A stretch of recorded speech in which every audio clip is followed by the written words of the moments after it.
Hello everyone, I am Michaela Kathleen, and I have some exciting news, for me at least. So a few months ago, my mom got me a month-to-month subscription to Once Upon a Book Club for my birthday, and she was going to just get me the one box and then cancel the subscription, but unfortunately she didn't cancel it in time. The payment had already been processed before she remembered to cancel it, so I got an extra box. So I feel a little bit bad that she had to pay for two, but I am excited to have another box. So I've actually had this one for a few weeks now because I was in the middle of my Hunger Games reread and I wanted to get to the Ballad of Songbirds and Snakes, and I wasn't expecting this, so I really hadn't set aside the time to be able to get to it right away. But now I am finally getting to it, and I am very excited. So, like my last video, I'll be doing a full unboxing with the full experience of opening the gifts at the proper time. For this box, all the gifts are labeled with a page number, and so when you get to that page number in the book, you open the gift, and it corresponds with what is going on in the book at that time. So, jumping right into just the box itself right now, let's see what this one has. Ooh. Looks like we have a nice tree theme going on. First, getting to the gifts. This one's on page 212. It's very soft, maybe some sort of a clothing item. I always like to guess the gifts before I open them. This one's page 35. I don't know. Got a nice bag for page 23. Very crinkly. Got the little newsletter again.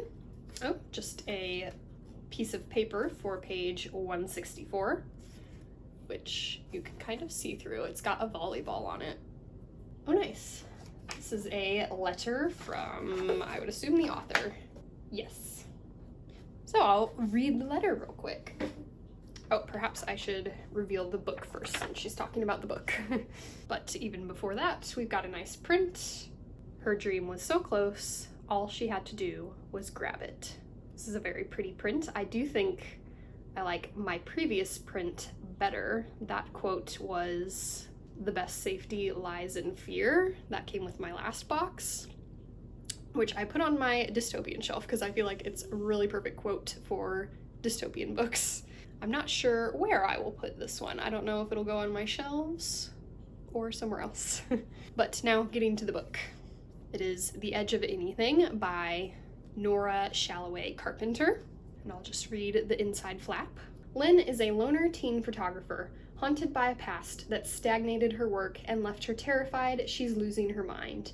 Sage is a high school volleyball star desperate to find a way around her sudden medical disqualification. Both girls need college scholarships. After a chance encounter, the two develop an unlikely friendship that enables them to begin facing their inner demons. But both Lynn and Sage are keeping secrets that left hidden could cost them everything, maybe even their lives.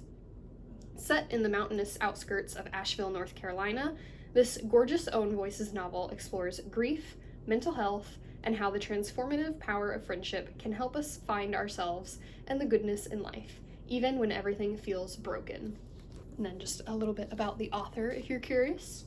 Nora Shalloway Carpenter holds an MFA in writing for children and young adults from Vermont College of Fine Arts. A certified yoga teacher and passionate environmentalist, she's also the author of Yoga Frog and an upcoming YA anthology, Rural Voices. She lives in Asheville, North Carolina with her husband, 3 young children, and the world's most patient dog and cat. It's 362 pages. Oh, I always like to see what the, ooh, gorgeous red. Pretty, nothing special on the cover, but a very pretty color. So yeah, very excited to read this one. Let's see what the letter says. The Edge of Anything is at its core about the transformative and life-saving power of human connection. Not in my wildest dreams could I have imagined this release would coincide with a global pandemic. Anxiety, even among those who don't usually suffer from it, or another mental health condition is sky high. There are so many unknowns, so much we can't control, so many heartbreaking stories. On top of that, so many of us are living in isolation, cut off, at least physically, from the ones who love and support us. Society has taught us to view having, this is in her handwriting, so a little bit hard to read in some spots. Society has taught us to view having vulnerability, including asking for help or admitting you might need it, as weakness. The messaging has been that we can fix our souls and heartaches merely by the power of our thoughts and the strength of our willpower. Perhaps in post-COVID-19 world, there will be more societal emphasis on the vital role that friendship and companionship play in a healthy life, even for the most introverted among us. If the book has to do with introversion, I'm here for it. Because it has mattered so much in my own life, I have long been fascinated by what creates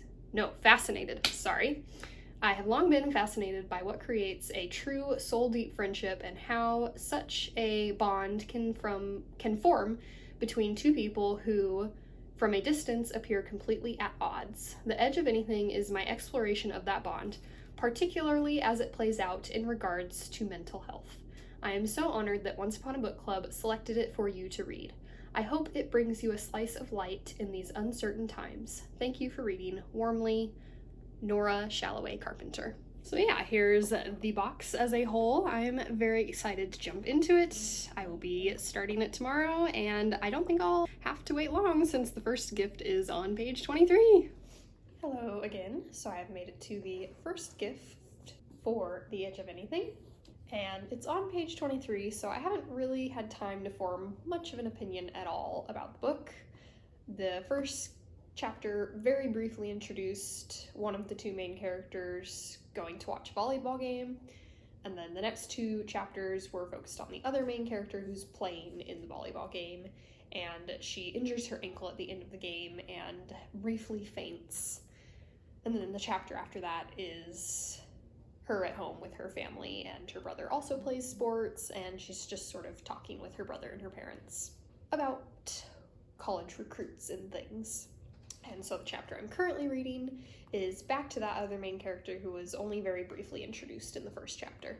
And she has just arrived home from the volleyball game and is talking with her mom, and it's sort of setting up some of her situation. There's a little mystery with a friend that she's no longer communicating with, some mysterious thing about an older sister, and her grandmother has Alzheimer's. And on the page that I'm reading where it says to open my gift, she's drinking tea. And this is the gift, the very crinkly one, and so I now strongly suspect that it is some tea. But let's see. It's a very cute bag.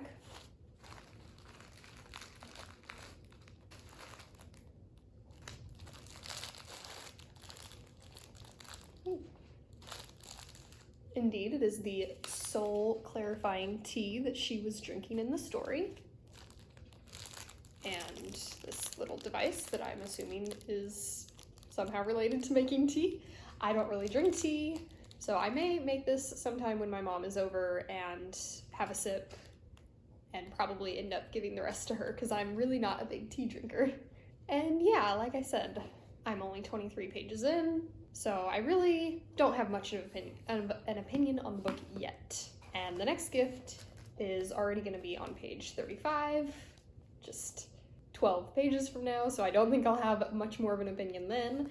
And yeah, I guess I will see you in what will for me be about 10 minutes, but for you be 2 seconds. Okay, so I have read the 12 more pages. And this chapter has gone back to our volleyball character, and she's just talking with a friend in school. They're at the vending machine, and then they're trying to get to class, and they realize they have a quiz, so they're kind of in a rush. And our character Sage, who plays volleyball, runs face first into our character Lynn. And Lynn has OCD and also a fear of germs, and her pins go flying everywhere, and Sage gathers them all up and gives them back to her, and she does not want them back because she's nervous about getting germs from Sage. And at the end of the chapter, Sage sees that Lynn has thrown the pins away into a trash can in the bathroom. And so I suspect that this gift will be pins, which I will be very excited for because I always love new writing utensils. Fistful of brand new pens. Except there are no pens in here. Oh joy. So yeah. I suspect these would have been super cute if they were in the box. I suppose I will have to try contacting customer service to see if there were actually supposed to be pens in here. So that's a disappointment. And yeah, like I said, I don't have much more of an opinion on the book itself yet because it's only been 12 pages. I think the gifts are not as nicely spaced out as in the last box. And strangely, this sticker is a random smaller sticker, which is just kind of strange and not a big deal and a tiny weird detail. But I will say that the stickers that are usually used, these bigger ones, are nice because I would write on them what gift came with that sticker, what page it was on, and then like a little quote from that page, and I would put it in my scrapbook. And I don't think I'll have room to do that with this tinier sticker. So yeah, not very far into this box, and it's not going well, I would say, considering one of the gifts was empty. So anyways, the next gift also is probably not going to be anything all that exciting. Looks like it's just going to be a flyer from the volleyball game that Sage, I'm assuming, is going to be in. But who knows? The one on page 212 looks like it might be more exciting, hopefully. So I've gotten to the third gift in The Edge of Anything, but before we get to that, going back to the second gift, the empty pens, I did email Once Upon a Book Club, and they emailed back to say that they would send me replacement pens. So, not the most ideal unboxing experience, but it's fine. But getting to the third gift. It's on page 164, and Sage, the volleyball player, who is not allowed to play anymore because of a heart condition, has just found a flyer for a volleyball team at the YMCA, which she has taken, and it appears that she's considering secretly joining this YMCA volleyball team. And this was the gift that was just the paper, so it would seem that it's going to be the flyer. Page 164.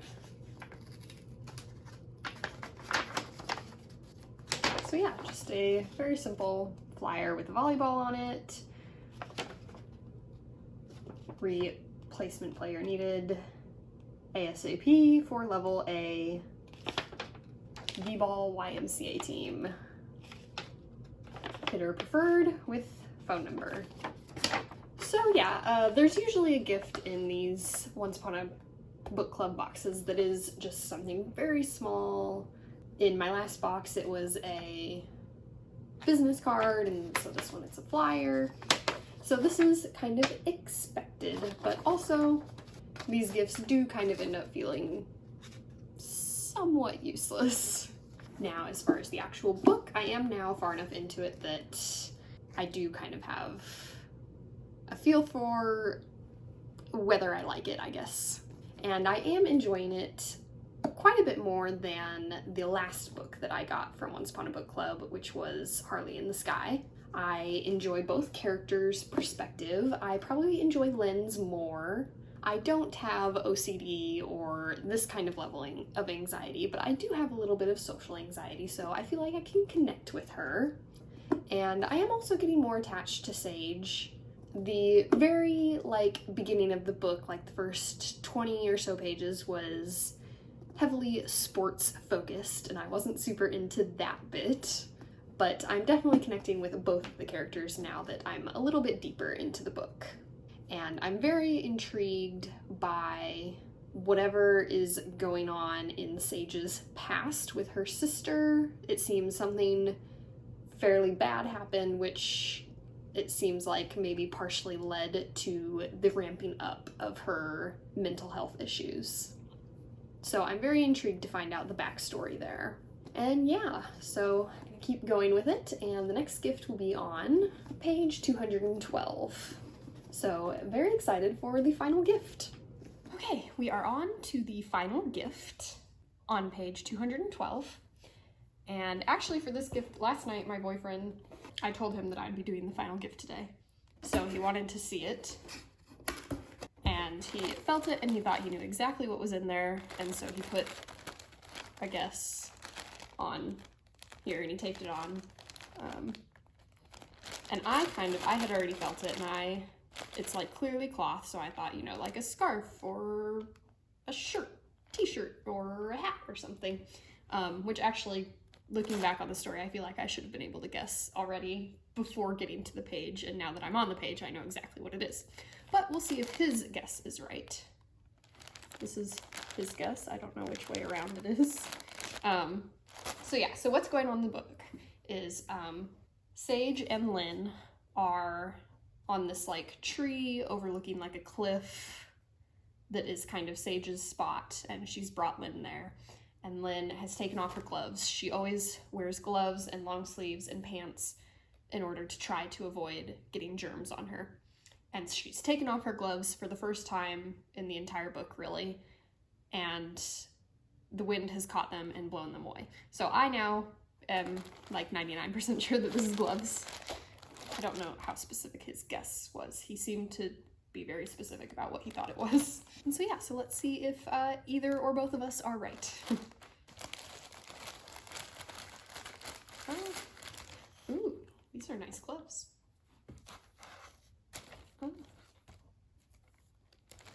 Oh, cute. The tag even says Lynn's wool gloves. These would be very thick gloves to be wearing 24/7 with no fingers. I'm fine with that, but I just don't know if it's believable that she's wearing these connected fingerless gloves 24/7. Ah, they're very soft on the inside. This material is on the inside. These are very nice. I like these. They're cute, and they're definitely warm, and they're so soft. So let's see what his guess was. Stuffed animal was his guess. Wrong. But a fair guess. And a stuffed animal would have been cute if it had pertained to the book in any way. But he didn't know anything about the book, so. So on to talking about the book itself. I'm still enjoying it. It hasn't been that many pages since the last gift. There was just like a Star Wars reference, which I'm not a fan of Star Wars at all. But it made me think about how one of my complaints in the last book from the previous box, Harley in the Sky, had just way too many fandom references, which, again, usually I'm a fan of fandom references, but it was just way too much. This book has the proper amount, and so I can enjoy it, even though the fandom references are almost all to Star Wars, which I don't care for Star Wars, but just the fact that there's a proper amount makes it more enjoyable. And yeah, other than that, I still am really enjoying reading about these two characters. So that was the final gift, but I still have like 150 pages left to go, so I will give a final update when I finish the book. Hello, so final update here on The Edge of Anything and the Once Upon a Book Club subscription box. So first, the tea. And I don't mean I'm spilling the tea. My parents came for a visit this weekend, and so me and my mom tried the tea that was the first gift. And as expected, I did not like it because I am not a tea drinker at all. And she actually really is only an iced tea drinker, and she really doesn't even drink that anymore. So she also did not like it. But my dad is still a tea drinker, but again, iced tea. So he tried it hot, and he didn't really love it. So he put some ice in it, and then he did like it. So we gave the tea to my dad. Second on the agenda, I did today get the replacement for the pins, which was the second gift. So I'm going to now open these up and see what they're like. Always use scissors. They gave me a whole new box.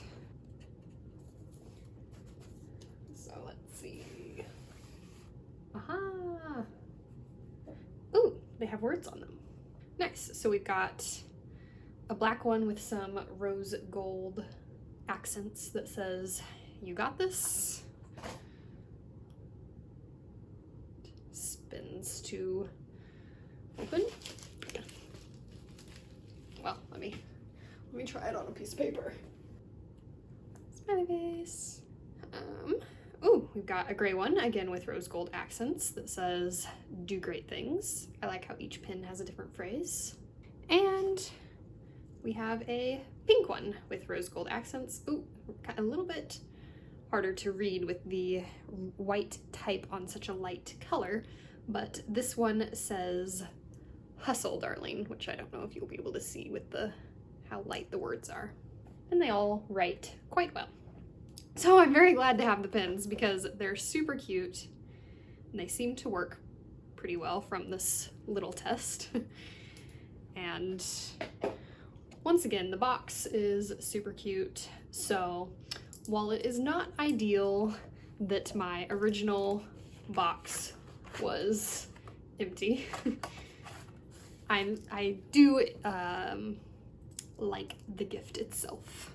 As for the actual book, I did enjoy this book much more than the book that came in the last box. I gave it 3 stars because I did definitely enjoy it, but it wasn't like necessarily like above average for me. It was a fairly average book, but I did definitely enjoy it. I definitely enjoyed both of the characters. Both of their perspectives were fun to read. I definitely connected a little bit more with Lynn, and this is the second book that I've read with a character with OCD, the other book being Turtles All the Way Down by John Green.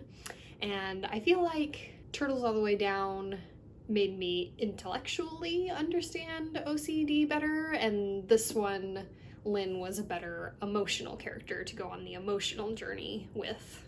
So yeah, definitely a solid read with kind of a big mystery in there with what happened between Lynn and her sister, which I won't spoil, but I will say it was definitely very emotional and definitely a good story.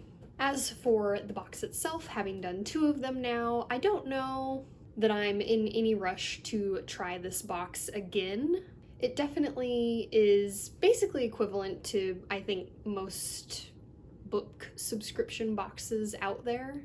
And definitely the gifts corresponding to the pages is a fun bit, but I didn't love the first book that I got, and the little thing with the pins, you know, were just little things that threw the experience off just a little bit. That being said, I'm not really one to do subscription boxes for an extended amount of time anyways, so it's really not saying much that I'm not in any rush to try again, because it was still a fun experience. But even my favorite subscription box that I've tried thus far, which was the Scribbler Boxer Writers that I tried last year, I haven't gotten around to trying again. So yeah, overall, I think just kind of a very expected level of goodness that you would expect from a subscription box, and specifically a book subscription box. You get fun little trinkets with a nice added twist of opening them on specific pages. So yeah, this is my, I think, last Once Upon a Book Club unboxing for quite some time, but I did just sign up for a 2-month subscription to Bibliophilic Excursions, so I've got that one on the horizon, and I'm pretty excited for that one as well. So, thanks for watching. Remember, words matter.